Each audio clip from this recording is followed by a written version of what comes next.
بسم اللہ الرحمن الرحیم۔ السلام علیکم ناظرین، آپ دیکھ رہے ہیں چراغ باطن۔ ناظرین، کیا آپ جانتے ہیں کہ انسان کا سب سے بڑا دشمن شیطان نہیں بلکہ انسان کا اپنا نفس ہے؟ اللہ رب العزت نے ارشاد فرمایا، قد افلح من زکاہا وقد خواب من دساہا۔ بے شک وہی کامیاب ہوا جس نے اپنے نفس کو پاک کیا، اور وہ ناکام ہوا جس نے اسے آلودہ کیا۔ قرآن کریم نے تزکیہ نفس کا حکم دیا کیونکہ یہ نفس ہی ہے جو انسان کو برائی کا حکم دیتا ہے اور اچھائی سے روکتا ہے۔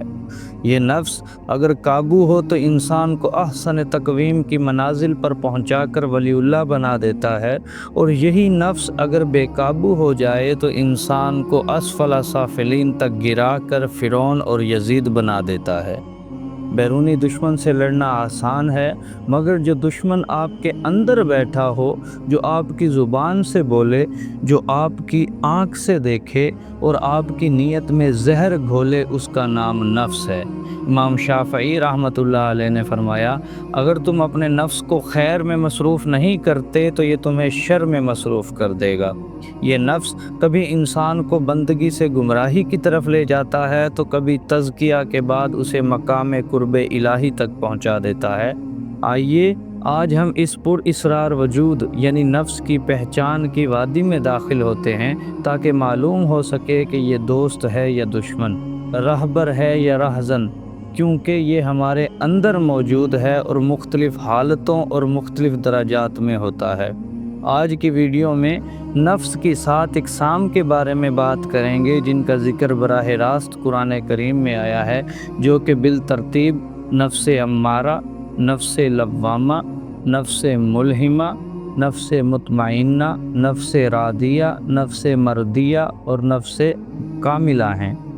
ان اقسام کے بارے میں جاننے کے بعد آپ آسانی سے جان لیں گے کہ آپ کا نفس کس حالت میں ہے اور کس درجے پر فائز ہے، لہٰذا اس ویڈیو کو آخر تک دیکھیے گا۔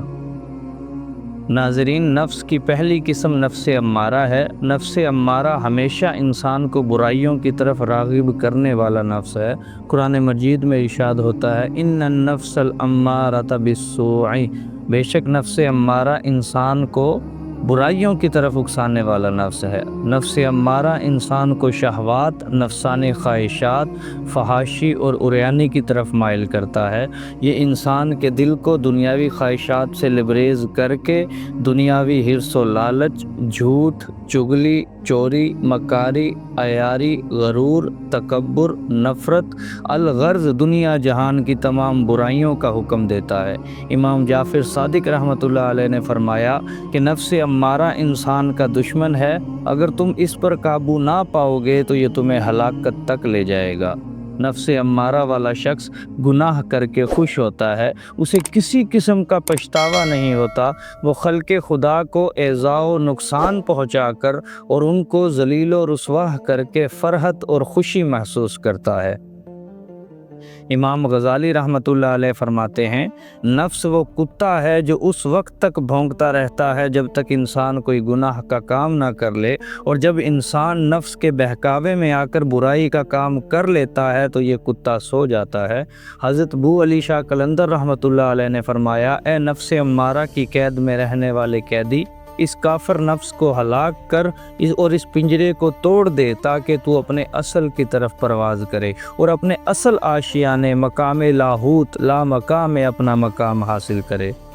ناظرین، جب انسان اگر اپنے نفس کا تزکیہ شروع کرتا ہے اور کسی مرشد کامل و اکمل کی زیر نگرانی ریاضت و مجاہدہ کرتا ہے، اللہ رب العزت کا ذکر کرتا ہے، تو مسلسل کوشش و ریاضت سے وہ نفس امارہ کے چنگل سے آزاد ہو جاتا ہے۔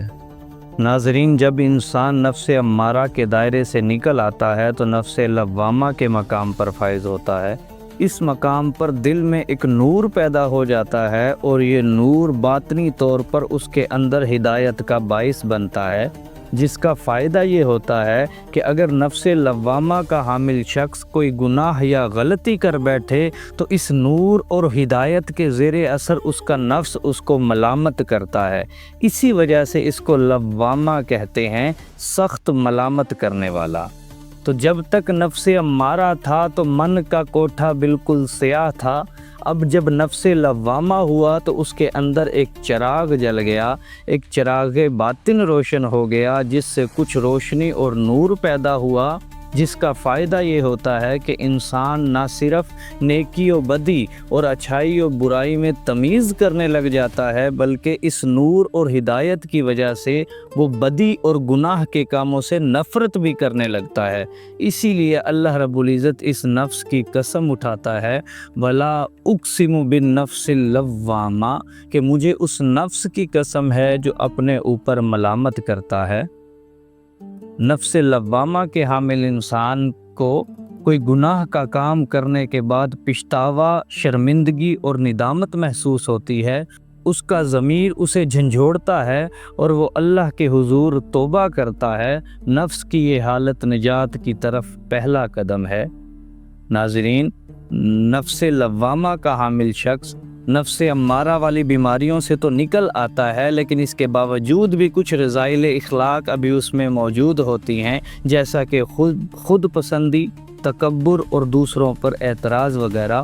صوفیاء فرماتے ہیں کہ نفس لوامہ علماء کا نفس ہوتا ہے، ایسے علماء جو صالحین و کاملین میں سے نہیں ہوتے۔ عام علماء کا نفس نفس لوامہ ہوتا ہے، اور نفس لوامہ ایک عارضی سٹیج ہے۔ اس کی مثال ایک سرکش گھوڑے کی ہے کہ جس کو اس کا سوار لگام کے ذریعے قابو رکھتا ہے۔ کیا مطلب؟ اگر انسان محنت و ریاضت جاری رکھے، اپنا محاسبہ کرتا رہے، اللہ رب العزت کا ذکر کرتا رہے، یعنی نفس کی لگام ہاتھ میں رکھے تو نفس پر قابو رکھتا ہے۔ لیکن اگر انسان ریاضت کم کر دے، کوشش کم کر دے یا غفلت کرے تو وہ نفس اس سرکش گھوڑے کی طرح سوار کو گرا دیتا ہے۔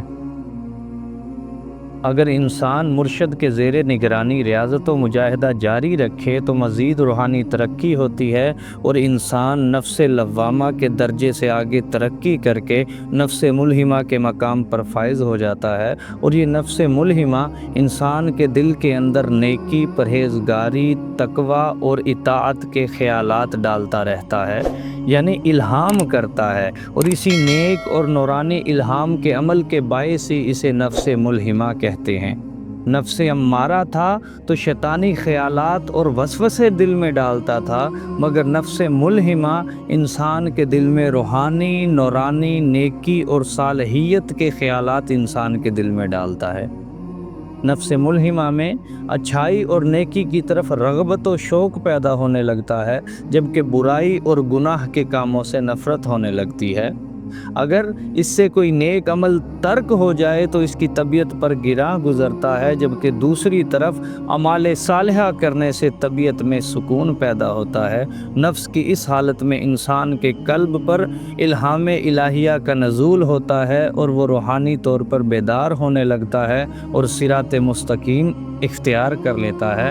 اللہ رب العزت نے ارشاد فرمایا، فَأَلْهَمَهَا فُجُورَهَا وَتَقْوَاهَا، پھر ہم نے انسان کو بدکاری اور پرہیزگاری کی تمیز سمجھا دی، الہام فرما دیا۔ حضرت جنید بغدادی رحمۃ اللہ علیہ فرماتے ہیں، جس نفس کو اللہ رب العزت کی طرف سے نور حاصل ہوتا ہے تو وہ خیر و شر کی پہچان کرنے لگ جاتا ہے، اور ناظرین یہی نفس ملہمہ کی علامت ہے۔ نفس ملہمہ صالحین کا نفس ہے۔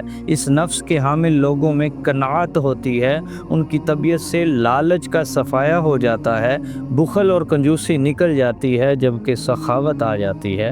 اس کا باطن پاک و صاف ہونا شروع ہو جاتا ہے۔ یہ صالحین کا نفس ہے۔ یہاں سے اللہ رب العزت کے ساتھ دوستی کا آغاز ہوتا ہے۔ اسی لیے اللہ پاک نے جگہ جگہ اپنے انبیاء کو بھی صالحین کہا اور اپنے اولیاء کو بھی صالحین کہا۔ ناظرین، مرتبہ صالحیت پر پہنچ کر جب انسان مزید روحانی ترقی کر کے صراط مستقیم کی طرف بڑھتا ہے تو اس کا نفس تمام برے خصائل سے پاک و صاف ہو جاتا ہے اور حالت سکون اور اطمینان میں آ جاتا ہے۔ یہ نفس مطمئنہ نفس کی چوتھی قسم ہے۔ اب اسے نہ کسی چیز کی خواہش رہتی ہے اور نہ ہی کسی چیز کا خوف ہوتا ہے، وہ ہر حال میں راضی بالرضا ہوتا ہے۔ اگر اللہ رب العزت اسے کچھ عطا کر دے تو اسے اس سے بھی کچھ فرق نہیں پڑتا، اور اللہ اگر اس سے کچھ چھین لے تو وہ پھر بھی راضی رہتا ہے۔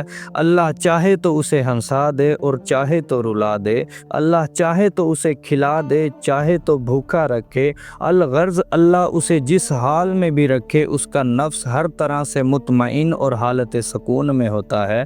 یہ نفس اللہ رب العزت کی بارگاہ میں اتنا محبوب ہوتا ہے کہ اللہ اس نفس سے کلام فرماتا ہے۔ اللہ فرماتا ہے یا ایتھا النفس المطمئنہ، اے اطمینان پا جانے والے نفس، ارجعی الی ربک، اپنے رب کی طرف لوٹا۔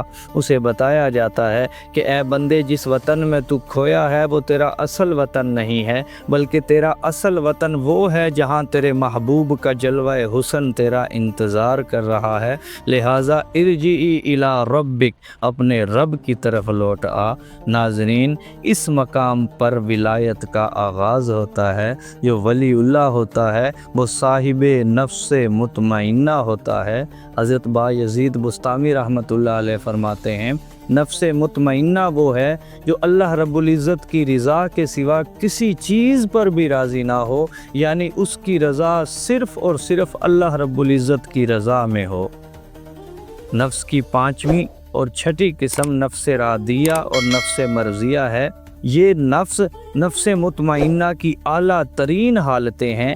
جب بندہ اللہ رب العزت کے بلاوے پر اللہ کی جانب پرواز کرتا ہے تو اس کا نفس راضیہ بن جاتا ہے۔ خوشی، غمی، دکھ، سکھ، راحت، پریشانی، وہ ہر حال میں راضی ہو جاتا ہے۔ ارجعی الی ربک راضیۃ مرضیہ، اللہ فرماتا ہے کہ اگر تو بندہ ہو کر ہر حال میں مجھ سے راضی ہے تو میں بھی رب ہو کر ہر حال میں تجھ سے راضی ہوں۔